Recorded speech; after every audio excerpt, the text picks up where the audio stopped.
In today's video, I'm going to show you how to change a ratio in Filmora.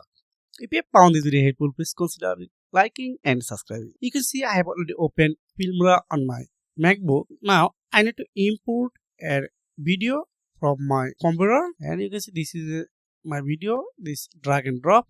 Then here is a project setting match to media.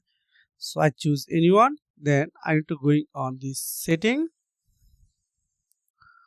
Then you can see change aspect ratio, and the second one, the wide screen, portrait, Instagram, standard, vertical, and cinema. You can convert to anyone. You can see it's going to 1:1 ratio. This is the method how you can change a ratio in Filmora. Thanks for watching. See you again.